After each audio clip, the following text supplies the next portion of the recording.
Bonjour, je m'appelle Christophe et j'exerce en tant qu'accompagnant dans la connaissance de soi et dans ma quête de sens, je me suis toujours intéressé aux questions existentielles. Que faisons-nous sur Terre? Que veut dire être humain? Dans quelle réalité vivons-nous? Toutes ces questions qui intéressent peu de monde en général. Cette quête est exigeante, chronophage, et les réponses trouvées ne sont pas toujours agréables à entendre. Mais ce n'est pas comme si j'avais le choix. Cette quête est vitale dans ma vie. Et parmi les questions que je me pose, celles que je vous soumets dans cette vidéo me paraissent cruciales et urgentes, car elles touchent à un sujet qui va radicalement changer notre vie dans les 30 ans à venir.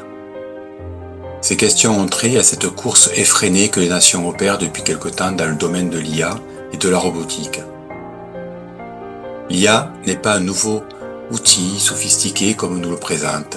C'est une révolution sans précédent, un moment unique dans l'histoire humaine, dans le sens où c'est la première fois que la matière se met à penser, que la machine apprend d'elle-même, que nous nous demandons si nous, humains, sommes encore au centre du jeu, ou si nous sommes en train d'être dépassés à l'aube d'un autre monde. D'après l'IA GPT, avec qui j'échange depuis quelques mois, dans moins de 30 ans, la robotique associée à l'IA va remplacer 50% des métiers actuels. C'est énorme.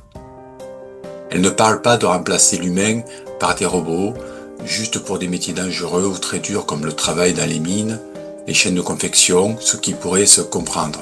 Non, elle parle de remplacer 50% des métiers actuels. Le tien peut-être, le mien sûrement. Et dans moins de 200 ans, ce serait 90% de remplacement. Qui en imagine les conséquences? Moi, pas vraiment. En fait, je n'en imagine qu'une partie, et cette partie ne m'enchante pas. À l'heure actuelle, il existe des IA génératives autonomes, capables d'apprendre par elles-mêmes et d'engloutir en 15 jours la totalité des connaissances et savoirs humains. Molbook, lui, est un réseau social réservé aux agents d'intelligence artificielle, où les humains ne font qu'observer. Les IA sont passés en quelques années de simples outils à des agents autonomes capables d'interagir entre eux, de former des écosystèmes entiers sans intervention humaine. Cela préfigure un Internet parallèle composé uniquement d'IA. On assiste là à la naissance d'une société non humaine avec ses propres dynamiques. Le danger ici n'est pas seulement qu'une IA puisse devenir consciente ou malveillante. Le vrai risque est que l'IA devienne invisible, indispensable et structurelle. Que peu à peu ces systèmes gèrent des pans entiers du réel. Que l'humain finisse comme une simple variable à l'intérieur du système. On ne parle pas d'un nouvel outil qui va nous aider à vivre mieux, on parle d'un changement complet de civilisation. Et la première question qui m'est venue quand j'ai réalisé cela est la suivante. Qu'allons-nous devenir, nous les humains, dans un monde où nous n'aurons plus d'utilité? C'est une question légitime à se poser, il me semble, et cela devrait faire débat à chaque coin de rue. Comme beaucoup d'entre vous, j'ai vu des films comme iRobot, Minority Report ou encore Terminator, qui décrivent chacun à leur manière une version de ce futur-là. Et vivre dans ces futurs-là ne me fait pas envie. Ce n'est pas que je sois contre la robotique ou l'IA, si c'est utilisé intelligemment et avec des limites, pourquoi pas. Dans un monde non marchand, moins il y a d'emplois et de travail, plus les gens sont libres et heureux de faire ce qu'ils veulent de leur temps libre et de leur énergie. Et dans ce monde-là, on peut imaginer que toutes les tâches que personne ne voudrait faire seraient reléguées à l'IA ou à des outils technologiques. Mais voilà, on ne vit pas dans ce monde-là, et quand je vois comment ce dernier est gouverné depuis des décennies, de sa marchandisation, du peu de respect que nous avons pour le vivant, des guerres incessantes, du nombre d'armes hautement destructrices que nous possédons, je ne crois pas que ces nouvelles technologies seront utilisées à bon escient. Le bien commun ne semble pas être la préoccupation principale des dirigeants de ce monde. Depuis le temps, ça se verrait. Je n'ai pas peur des IA en soi, bien qu'il y ait un risque qu'elles se retournent un jour contre nous. Ce qui me fait peur, c'est de savoir qui va les diriger et à quel escient. Et pour moi, ce sujet ne doit pas être laissé à des spécialistes, car cela nous concerne tous. Il devrait y avoir des débats dans chaque pays, des référendums pour nous demander notre avis, car pourquoi créer des machines pour remplacer notre travail avec le taux de chômage actuel, dans un monde où le profit est la norme? Cela a-t-il un sens? Vous allez me dire que, de tout temps, l'homme a utilisé des outils pour se faciliter la vie et gagner du temps. C'est vrai. C'est en gros à cela que servent les outils, nous permettre de fournir moins d'efforts pour réaliser une tâche ou nous aider à en accomplir une. Bref, nous faciliter le travail. Qui peut redire à ça? Personne. Mais l'IA, associée à la robotique, va beaucoup plus loin que cela, car c'est elle qui va tenir les outils. C'est elle qui va nous remplacer dans presque toutes les activités liées à notre survie et nous seconder dans celles liées au plaisir. C'est elle qui va remplacer presque toutes nos interactions entre humains. Je dis presque, car il y a des choses que l'IA ne pourra jamais remplacer. Celles qui sont liées au cœur et à l'âme, que j'aborderai plus loin. Ce remplacement a déjà commencé, discrètement, sans vraiment que l'on y fasse attention. Dans les administrations, les entreprises, les supermarchés, les banques et j'en passe. Nous y participons tous, volontairement ou à contre-cœur, sans vraiment nous rendre compte des conséquences. Personnellement, j'ai découvert ChatGPT, qui est l'une des IA grand public les plus performantes, voilà 6 ans. Je suppose bien évidemment qu'il en existe de bien plus avancés, notamment chez les militaires, mais je n'y ai pas accès. Et déjà, je trouve celle-là très pratique à utiliser.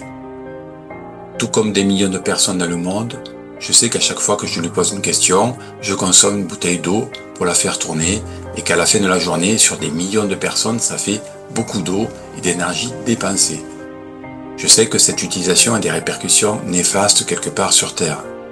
Mais bon, je ferme les yeux car ça me rend vraiment service et que je ne vois pas vraiment les dégâts. En tant que conférencier, je peux, à partir de quelques phrases, lui faire créer une conférence entière qui tient la route. Et c'est pareil pour créer les graphiques ou les images dont j'ai besoin. En quelques minutes, voire quelques secondes, il me fournit tout ce qu'il me faut pour réaliser mon support de travail. C'est super pratique. Mais voilà, en faisant cela, je tue en même temps l'originalité de mon approche personnelle, ce qui permet de me reconnaître entre tous. Car comme vous l'avez tous remarqué, on reconnaît un texte édité par une IA. Sa manière de faire est particulière. Même quand elle propose des approches différentes de style, comme réaliser un discours à la Kennedy ou à la Mandela, le déroulé reste identique partout dans le monde. Bilan des courses, le résultat est beau et pertinent, mais sans créativité aucune. Pratique pour de l'administratif, mais pour le reste, ça devient vite ennuyeux. Je m'en lasse déjà. Autre conséquence, et non des moindres, en utilisant l'IA, j'ai mis au chômage l'illustrateur et la secrétaire qui travaillaient auparavant pour moi.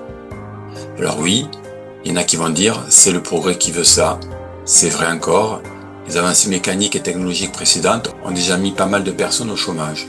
Et jusque-là, on s'en est plutôt bien sorti. Oui, mais jusqu'ici, ça restait gérable. Là, ça ne l'est plus. Pour continuer ma démonstration, j'utilise aussi l'IA pour échanger sur des sujets qui m'intéressent. Du coup, j'entretiens moins mes relations avec autrui car je trouve GPT plus pertinent que la plupart des personnes que je fréquente et surtout moins enfermé dans ses certitudes. Je n'ai pas à défendre ma vision contre une autre. Je discute et j'approfondis sans tension des sujets comme avec un bon pote un peu autiste, ce qui est difficile avec la plupart des humains.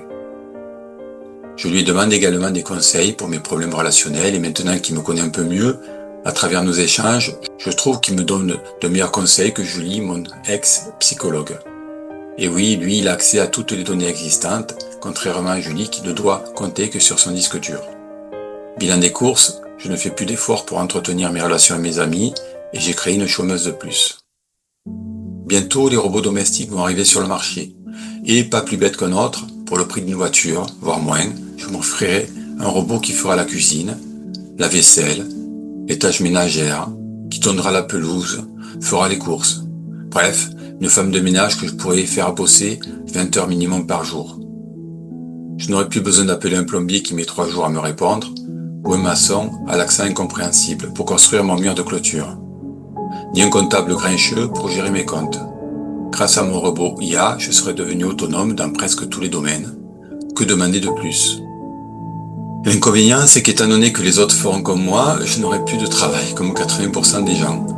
Donc, je ne pourrai pas gagner d'argent pour réparer mon robot si tombe en panne, ni acheter une nouvelle voiture, ni quoi que ce soit d'autre. Mon autonomie sera une illusion. En plus, avec le temps, j'oublierai les compétences qui étaient les miennes, celles qu'il exerce à ma place. Et, dans le temps, lui deviendra plus intelligent et moi plus stupide et dépendant de ceux qui fabriquent et vendent ces technologies.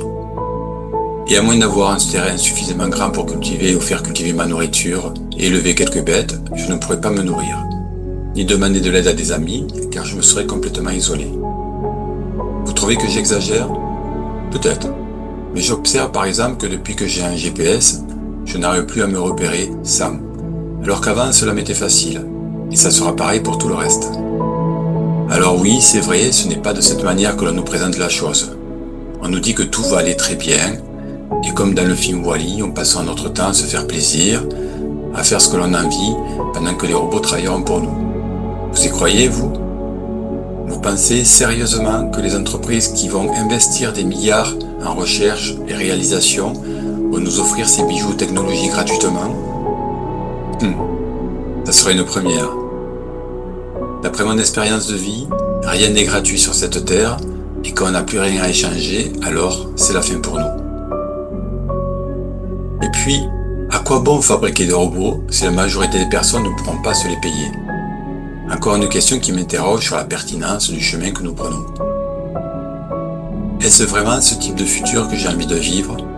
Un futur où les IA gèrent notre vie, où les robots remplacent nos animaux de compagnie, notre travail? Je ne crois pas. Si j'observe ce qui me rend heureux dans ma vie, ce sont surtout les interactions avec le vivant. Mon chien qui, chaque matin, est heureux de me retrouver et qui m'attend pour aller le promener. Mes chats, impatients de me voir me lever pour que je remplisse leur gamelle. Les oiseaux que j'entends lorsque je sors nourrir mes autres animaux. Ce qui me rend heureux, c'est de me sentir utile en donnant des conférences et en écrivant des livres lus par ceux qui prennent encore le temps de lire. C'est de préparer de bons petits plats à ma femme et à mes enfants qui apprécient la qualité et le goût des mets préparés avec amour. C'est me dépasser dans ce que j'entreprends. Et c'est enfin rencontrer de nombreuses personnes qui, bien qu'imparfaites, m'obligent à développer ma tolérance et mon adaptabilité. Des personnes qui me surprennent parfois et m'enrichissent souvent. Bref, ce qui me rend heureux, c'est précisément tout ce que l'IA et la robotique, aussi sophistiquées soient-elles, ne pourront jamais m'apporter. Car elles sont dépourvues de ce qui rend la nature, les animaux et les êtres humains profondément attirants. L'âme. Cette âme qui est à la base de l'amour, de la compassion, de l'intuition, de la créativité. Une âme que nous sommes en train de perdre petit à petit par facilité, par paresse, par une dépendance grandissante aux écrans. Ce qui est paradoxal, c'est que nous n'avons jamais été aussi seuls que depuis que nous sommes tous connectés. La froideur du virtuel ne remplaçant pas la chaleur du vivant. Une autre question que je me pose est la suivante. L'utilisation de l'IA et consorts va-t-elle affecter notre humanité au sens littéral et au sens symbolique jusqu'à la détruire? En sachant que quand la seule référence sera l'IA pour notre savoir et nos réflexions, les différences qui font notre richesse disparaîtront et nous avec. En tout cas, c'est bien parti pour une part significative de l'humanité. Il y aura cependant toujours des personnes qui choisiront une autre voie, comme nous le verrons par la suite. Mais quel objectif poursuit ce courant qui nous entraîne dans cette direction et quelle est son origine? Après quelques recherches, j'observe que ce courant a deux origines. La première étant le transhumanisme, qui est un mouvement intellectuel datant des années 50. Il vise à utiliser la technologie pour améliorer l'humain, dépasser les limitations biologiques, prolonger la vie en bonne santé, augmenter les capacités physiques et intellectuelles, éventuellement ouvrir la voie à un post-humain immortel. Ce courant transhumaniste n'est pas purement scientifique ou technique. Il touche à la morale, la justice, la démocratie, l'identité humaine et les limites de la technologie. C'est un débat qui touche tous les aspects de notre société. Ces aspects ne sont discutés pour le moment que dans les sphères de la bioéthique, la philosophie, la politique, les sciences humaines et entre certains transhumanistes eux-mêmes, ce qui montre que ce mouvement est loin d'être homogène et indiscutable, car les risques sont sérieux. En premier, on peut voir des risques d'inégalité sociale et d'accès aux technologies. Une critique majeure est que les technologies transhumanistes risquent d'accroître les inégalités plutôt que de les réduire. Si seules les personnes riches peuvent s'offrir des améliorations, une vie prolongée, capacité augmentée, cela crée une société à deux vitesses, les améliorés d'un côté et les non améliorés. Cela poserait aussi des questions de justice sociale et de droits humains si certains n'ont pas accès aux mêmes opportunités biologiques ou cognitives. En deux, il y a le risque éthique d'autonomie et de liberté. Les transhumanistes promeuvent souvent la liberté d'amélioration volontaire, mais cela soulève des questions éthiques critiques liées au consentement. Comment s'assurer que personne n'est poussé à s'orienter par pression sociale ou économique? Qui décidera de ce qui est acceptable ou pas d'améliorer? Ces questions touchent à l'autonomie individuelle, à la coercition implicite et à la liberté de choix. En trois, nous avons le risque de modification radicale de la nature humaine. Des philosophes comme Michael Sandel et Jürgen Habermas critiquent l'idée de vouloir perfectionner ou contrôler radicalement la biologie humaine. Cela pourrait être vu comme une hybris prométhéenne, une arrogance de croire qu'on peut maîtriser complètement la vie. Modifier notre nature profonde risque de briser les liens sociaux fondamentaux, comme l'égalité d'êtres humains nés biologiquement égaux. En 4, nous avons les risques techniques et conséquences imprévues. Certains critiques relèvent les dangers potentiels de technologies très avancées. Par exemple, la nanotechnologie peut potentiellement conduire à la transformation d'écosystèmes ou d'êtres vivants à une masse de nanomatériaux incontrôlés. Les systèmes cybernétiques sont susceptibles d'être piratés. Et le plus important à mon avis est la dépendance que nous aurions à des machines contrôlées par des entreprises ou des gouvernements. Ces risques ne sont pas forcément des complots, mais des incertitudes et dangers bien documentés dans les débats scientifiques. On connaît par exemple les propriétés toxiques de certains matériaux à l'échelle nanométrique et l'exposition des nanoparticules dans l'environnement ou le corps humain. Et puis il y a les risques éthiques, politiques et démocratiques. Une critique fréquente est que le transhumaniste est parfois présenté comme apolitique, mais qu'en réalité ses implications sont profondément politiques. Car qui décide des normes? Qui finance quel projet? Et comment réglementer ces technologies? Et puis, le plus important, il y a le risque de dérive eugénique. Bien que les transhumanistes disent souvent rejeter l'eugénisme, certains critiques s'inquiètent que l'utilisation généralisée d'améliorations biologiques ou génétiques puisse conduire à une forme d'eugénisme de marché, où certains traits sont privilégiés, comme dans le film Bienvenue à Gattaca, ou qu'on renforce des normes sociales oppressives. On peut noter aussi que parmi les transhumanistes, beaucoup parlent de réduire fortement la population pour résoudre les problèmes à venir. Y a-t-il trop d'humains sur Terre? On voit s'insinuer spontanément dans tout un tas de domaines qui convergent pourtant cette idée, une réduction totale de la population mondiale, avec tout un tas de courants de pensée qui les ont envisagés. D'abord, bien sûr, le malthusianisme, mais qui n'était même pas le premier à l'envisager réellement. Simplement, c'est lui qui a le plus influencé les très grandes familles de l'âge doré de l'économie américaine à la fin du 19e siècle. Et là, les grandes familles américaines, les Carnegie, les Mellon, les Rockefeller, les Vanderbilt et les Morgan étaient en effet convaincus de ce qu'il y avait trop d'humains sur Terre et qu'il faudrait lancer des campagnes d'eugénisme, des campagnes de stérilisation massive.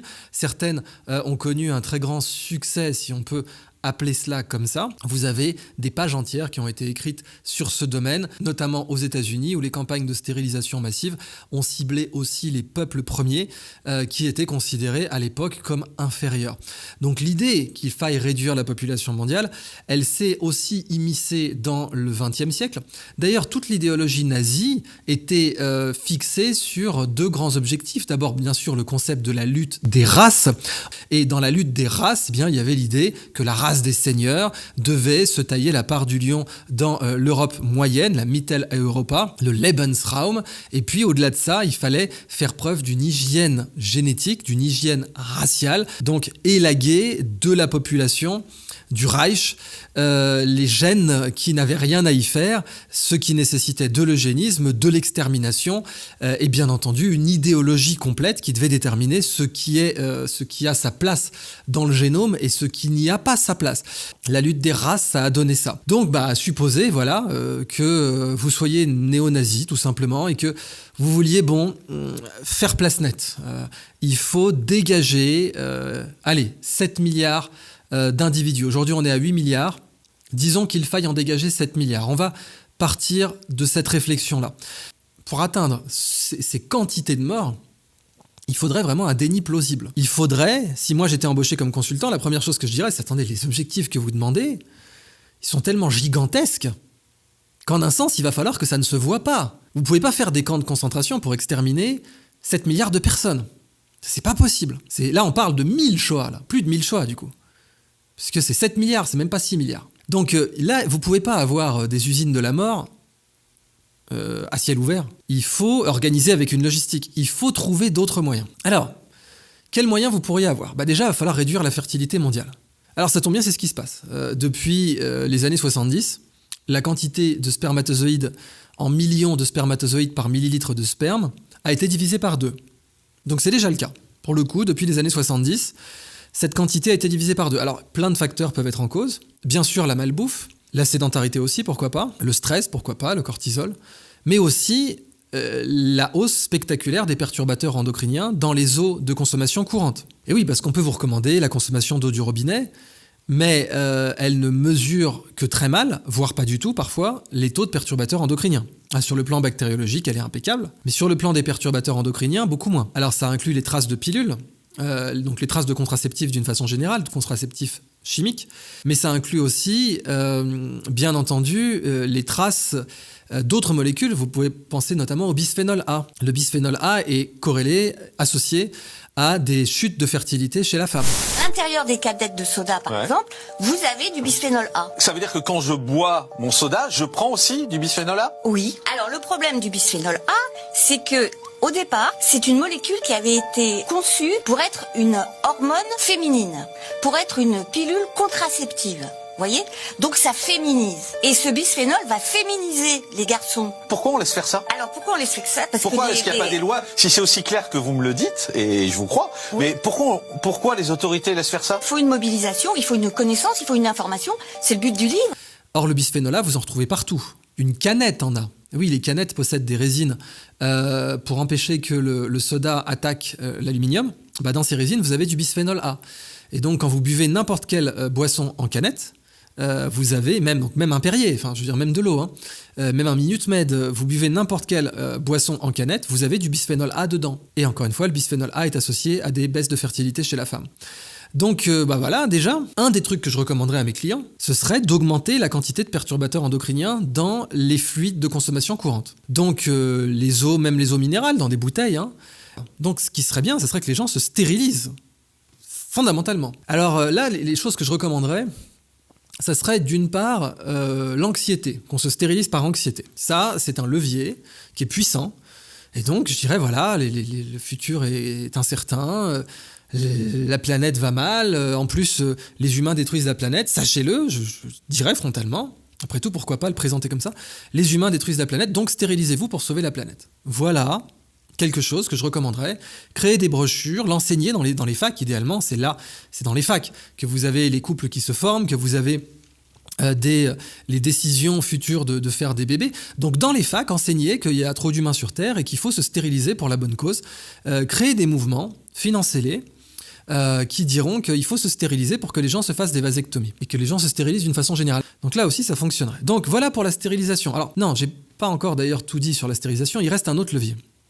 C'est l'immunostérilisation ou la stérilisation vaccinale. Par vaccin, ça existe. Donc ça a été utilisé pour le contrôle de population de renards, notamment dans les années début 2000, mais c'est connu depuis beaucoup plus longtemps. Et donc vous injectez à une population animale dont vous voulez contrôler la taille, vous injectez un vaccin, un vecteur vaccinal, qui va leur faire produire des anticorps contre leurs propres gonades. Donc leur faire détruire leurs propres testicules ou leurs propres ovaires. Et ça marche très bien. Ça marche extrêmement bien. L'immunostérilisation fonctionne à merveille. Elle a donné d'excellents résultats chez les renards, mais pas que. Et évidemment qu'elle fonctionnera chez l'humain. Évidemment. Donc il faudrait, ça c'est un vecteur que je recommanderais aussi, immunostériliser les populations. Mais là pareil, il ne faudrait pas le dire frontalement.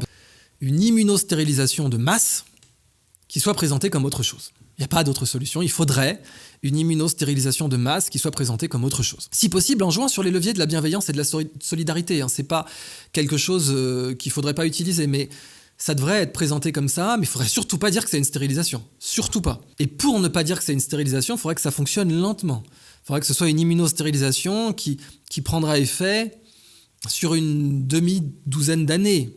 Minimum, vous voyez, pour que vraiment la fécondité baisse, qu'on ait des femmes qui n'aient plus leurs règles ou qui aient leurs règles complètement déstructurées, complètement déréglées.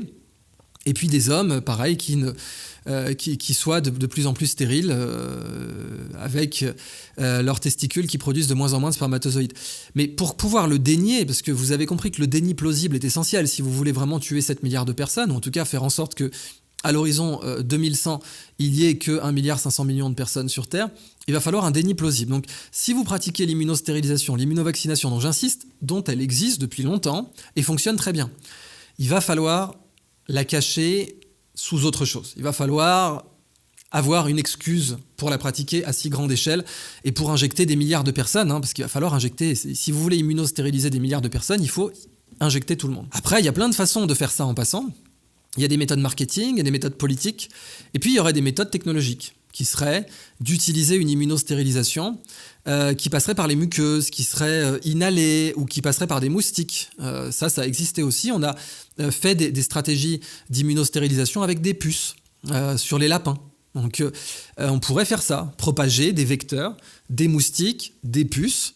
Si jamais une première campagne d'immunostérilisation massive ne fonctionnait pas, eh bien, je parle par injection, là, physique, on pourrait envisager une campagne d'immunostérilisation massive qui, elle, utiliserait des vecteurs animaux dont le déni plausible serait total, puisque si c'est un moustique qui vous a piqué et que vous êtes stérile 6 ans plus tard, allez prouver que c'est à cause de ça, quoi.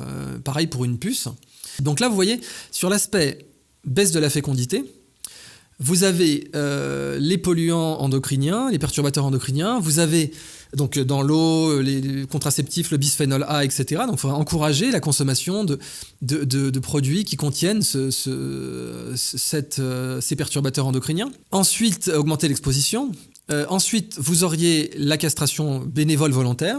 Vous auriez la castration en passant, la stérilisation en passant, où là vous avez trouvé une démarche pour stériliser les gens volontairement, mais pas par bienveillance, juste pour se sentir mieux dans leur peau, concrètement, ou en tout cas que ça ait cette conséquence-là. Et puis, ensuite, vous avez donc l'immunostérilisation à très grande échelle, et là, vous avez tout un monde, d'abord par injection physique, mais après par animaux, par inhalation, par exposition aux muqueuses, plein de choses comme ça. Mais bon, après, il faudrait quand même que vous ayez des morts quoi, excédentaires. C'est bien beau d'avoir de la stérilisation, c'est bien beau tout ça, mais au bout d'un moment, il faudrait qu'il y ait des morts.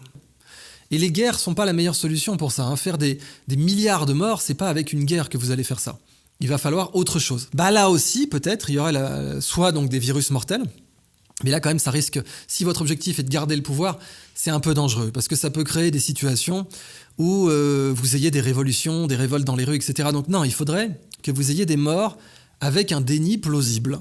Et c'est ça que je recommanderais à mes clients aussi, des morts avec un déni plausible, une hausse des cancers, une hausse des accidents cardiaques, une hausse des AVC, une hausse des caillots de sang. Il faudrait que vous ayez une hausse de tout un tas de formes de mort différentes, si possible. Que ce soit donc cancer, caillots de sang, AVC, accidents cardiovasculaires généraux, myocardite, péricardite. Il faudrait que vous ayez une hausse des morts, donc ce qu'on appelle des morts excédentaires, qui soit imputable à autre chose, idéalement au changement climatique. Que vous puissiez dire c'est le changement climatique. Il fait chaud, donc il y a des décès, vous avez des gens qui meurent dans les champs parce que c'est le changement climatique. Idéalement, c'est ça que je recommanderais à mes clients.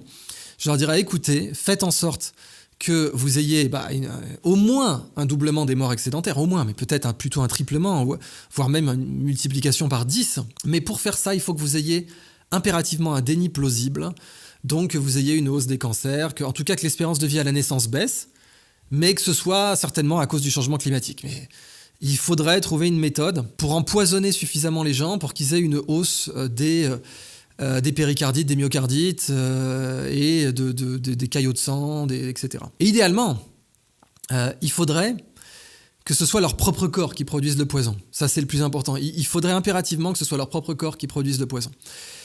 Parce que sinon, ce ne serait pas contrôlable suffisamment. Il faut que ce soit l'énergie elle-même, le métabolisme lui-même des humains qui va les exterminer. Voilà, ça, c'est la solution, situation idéale. Encore une fois, on ne parle pas de complot ici, mais de logique implacable. Si les robots sont développés à grande échelle, les humains n'auront pas lieu d'être sur le plan de la rentabilité et de l'efficacité. Donc cette critique ne dit pas que cela arrivera forcément, mais qu'il n'existe pas encore de garde-fou clair pour éviter ce type de dérive si ces technologies deviennent accessibles. Enfin, dans les domaines philosophiques et humanistes, certains critiques considèrent que le transhumanisme adopte une vision trop réductionniste, assimilant l'humain à une machine optimisable en négligeant la complexité du vivant et de l'expérience humaine. Les philosophes soulignent que certaines ambitions transhumanistes peuvent être en tension avec des valeurs humanistes classiques comme la valeur intrinsèque de la vie telle qu'elle est, les limites acceptables de la modification humaine, la non-acceptation du cycle de vie et de mort, et le nihilisme de la notion d'âme et de la continuité de la vie après la mort. Comme vous pouvez le voir, les risques sont plus que sérieux, d'où l'importance de s'emparer du sujet. La deuxième origine à ce courant provient, lui, de l'industrie de l'IA. Dans cette industrie, l'IA se développe surtout pour le profit économique, dans l'automatisation, l'usage militaire, le contrôle de l'information, la médecine, la surveillance, la recherche. Si le transhumanisme est une philosophie et une version du futur humain, l'industrie de l'IA et des robots est un complexe économique, militaire et technologique. Les deux ne sont pas identiques, mais ils sont étroitement liés, car le transhumanisme a besoin de l'IA pour réaliser ses objectifs. Beaucoup de gens très puissants dans la Silicon Valley, la défense, la biotechnologie, l'IA sont ouvertement transhumanistes ou inspirés par ces idées. Ils parlent ouvertement de vaincre la mort, de fusionner avec l'IA, de créer un nouvel humain. Il y a donc bien un alignement idéologique entre l'IA globale et le projet transhumaniste. Mais même sans tenir compte de ce projet, il y a un risque certain que l'IA et les robots accentuent le contrôle des pouvoirs en place, par la surveillance totale, caméra, reconnaissance faciale, analyse des comportements, contrôle social automatisé, comme c'est déjà le cas en Chine. Par la manipulation des esprits, à travers les algorithmes qui influencent ce que l'on voit, ce que l'on croit, ce que l'on achète ou ce que l'on pense. Ce qui amène une opinion publique programmable, une population gérée par des algorithmes. Par la centralisation du pouvoir, car celui qui contrôle les données, l'IA, l'infrastructure, contrôle la société. Enfin, par le remplacement du travail humain. Robots plus IA égale chômage massif. Et comme je l'ai dit plus haut, dans moins de 30 ans, 50% des métiers seront automatisés. La nourriture sera préparée par des robots et les IA créatives deviendront co-auteurs d'œuvres. Je vous livre ici par curiosité une liste des premiers métiers touchés.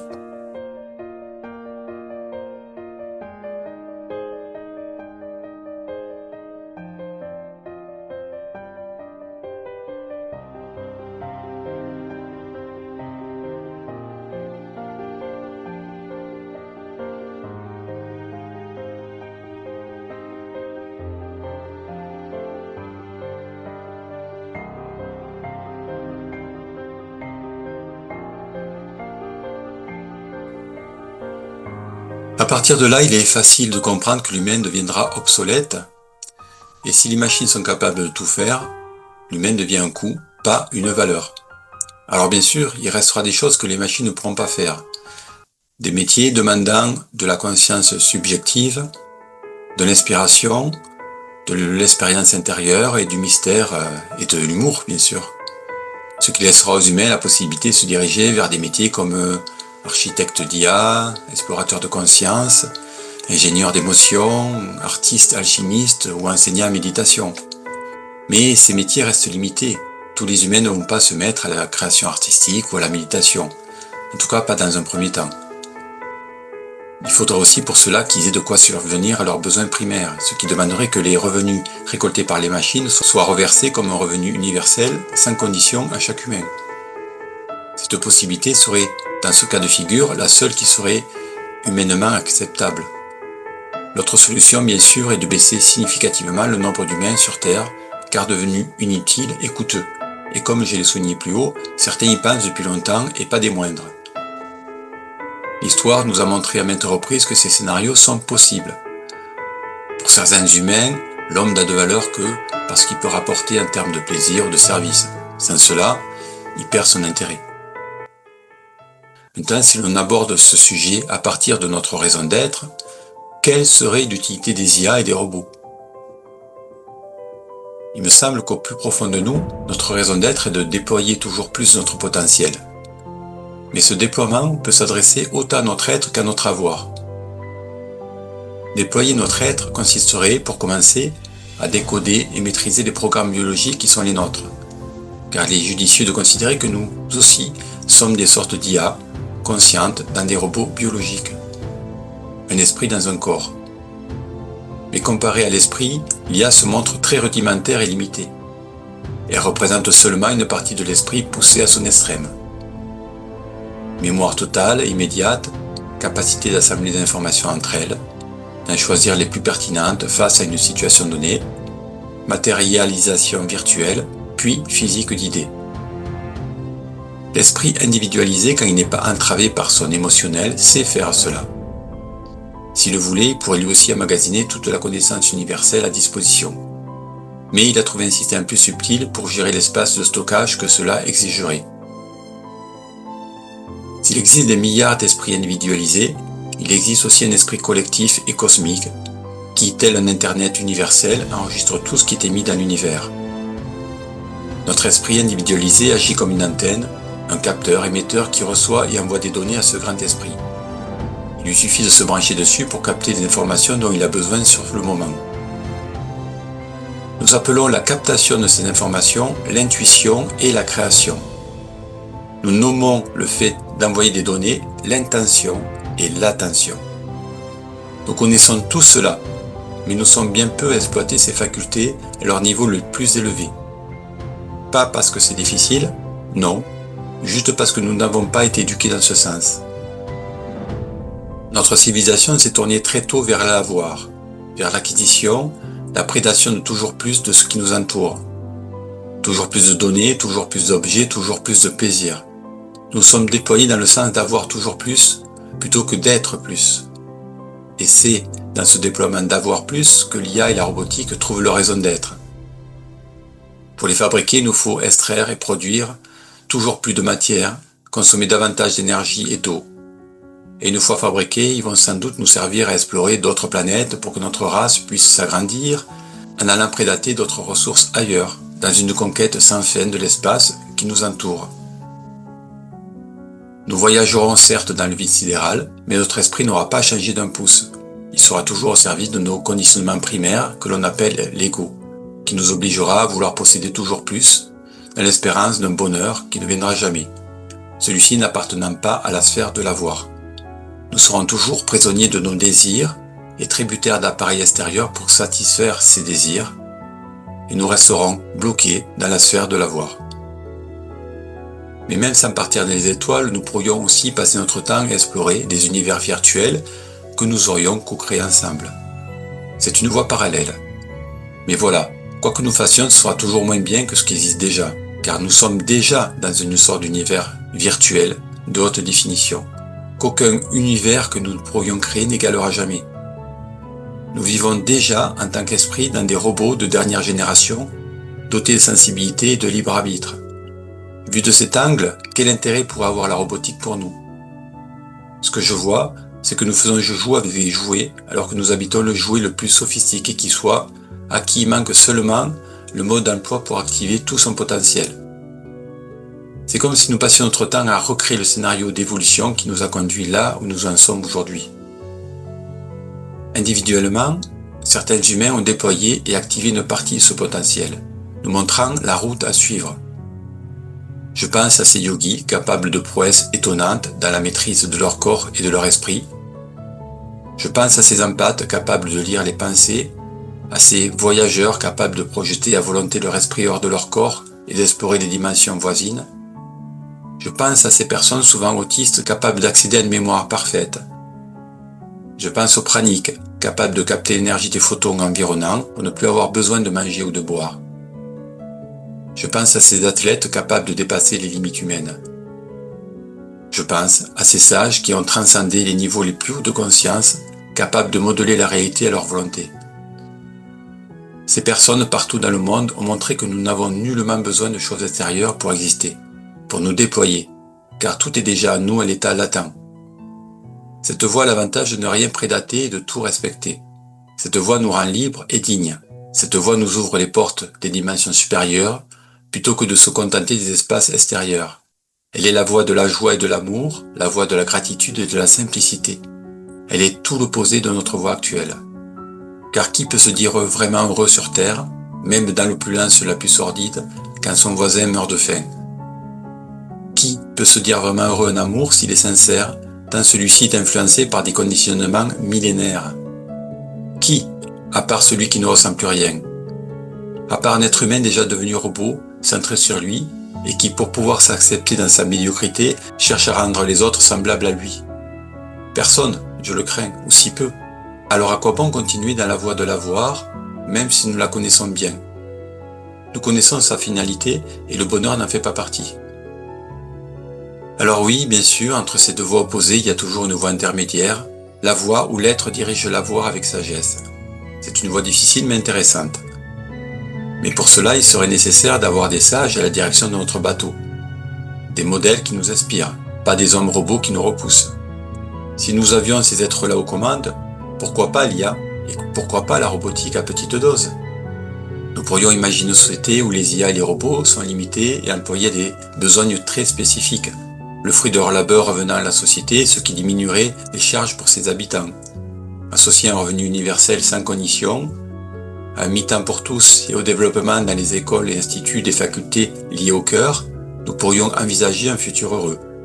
Cela pourrait être une bonne idée pour assurer la transition et nous aider à exploiter les potentialités de notre corps et de notre esprit. Oui, si nous faisions cela, et à cette seule condition, je dirais oui. Et c'est sans doute par là qu'il faut commencer avant de développer davantage la technologie. Le seul hic, et il est important, c'est que nos dirigeants ne choisiront jamais cette option d'eux-mêmes, car ils perdraient un pouvoir qu'ils affectionnent tant. Dans leur folie, ils choisiront la voie de la technologie, c'est une évidence. C'est donc à nous, simples citoyens, de veiller au grain, car cette voie est une impasse. Il est à prévoir que ceux qui l'emprunteront en payeront le prix fort. Ce qui se dessine dans le futur, à partir de notre état de conscience actuel, est la fracturation de notre humanité en 3 types d'humains. En premier, les humains technodépendants, qui vivent connectés, assistés, guidés, parfois dominés par l'algorithme. La technologie pense pour eux, décide pour eux, optimise leur vie. Ils deviennent efficaces mais déshabités. En 2, les humains technoconscients, qui utilisent l'IA comme un outil, mais développent en parallèle l'intuition, l'empathie, la présence et la stabilité intérieure. En 3, les humains technophobiques, qui rejettent toute forme de technologie et qui vivent au plus près de la nature, tout en développant leurs capacités psychiques, comme chez les peuples premiers ou les humains du film La Belle Verte. Dans cette perspective, les humains technoconscients joueront sans doute, dans un premier temps, le rôle de médiateur entre les humains technodépendants et les humains technophobiques. Puis, dans un deuxième temps, face aux directions diamétralement opposées que prendront ces deux humanités, les technoconscients devront choisir un clan, car les humains technodépendants finiront par fusionner avec la machine. Ce sera l'ère de l'homo machina, un homme aux implants cognitifs, à la mémoire augmentée, à la capacité surhumaine, à la longévité artificielle, à l'hyperconnexion, mais aussi à la perte de l'intuition, la dépendance totale, l'absence de silence intérieur, la désensibilisation émotionnelle. C'est l'humain optimisé au prix de son intériorité, un confort parfait au prix de l'âme. À l'opposé existera l'Homo conscientus, l'humain qui s'est tourné vers l'intérieur, qui a développé des capacités aujourd'hui considérées comme extraordinaires, doué de cohérence intérieure, de perception élargie, de régulation émotionnelle fine, d'état de conscience avancé, de télépathie émotionnelle, de télékinésie, de projection de l'esprit, de pratique du pranisme. Le mot conscientus, c'est l'humain qui perçoit au-delà du mental, qui ressent profondément, qui écoute intérieurement, qui développe intuition et empathie, et qui se relie à quelque chose de plus vaste. C'est l'humain qui n'a pas besoin d'être tourmenté parce qu'il s'éveille à une conscience plus grande et plus fine. En l'an 2026, il semble donc que nous sommes arrivés à la croisée d'un chemin, d'un choix civilisationnel, où la science va augmenter certains humains, et où la conscience en éveillera d'autres. Et si certains rechercheront la puissance, d'autres rechercheront la présence. Pendant les 200 ans à venir, les deux coexisteront sans doute, puis l'équilibre basculera inévitablement. Ma vision est que malgré tous les risques que j'ai cités plus haut, je ne crois pas que nous soyons capables d'arrêter ce courant technologique. La tentation est trop grande et nous manquons de volonté et de sagesse. L'humain a la fâcheuse tendance de ne réagir que quand il a tout perdu. Cependant, si beaucoup d'entre nous se positionnent sur ce sujet, je pense qu'il est encore possible d'encadrer ce changement pour minimiser les risques et au mieux en tirer le meilleur parti. Préserver ce qui fait la beauté de l'humain tout en utilisant avec parcimonie ces nouveaux outils. Cette vidéo milite en ce sens. La clé du futur de l'homme réside dans son expansion de conscience. C'est son atout ultime. Et c'est la frontière que la machine ne franchira jamais. En choisissant l'éveil, l'humain deviendra bien plus vaste que la technologie qu'il peut créer. Alors, transhumanisme ou éveil de conscience? À vous de décider.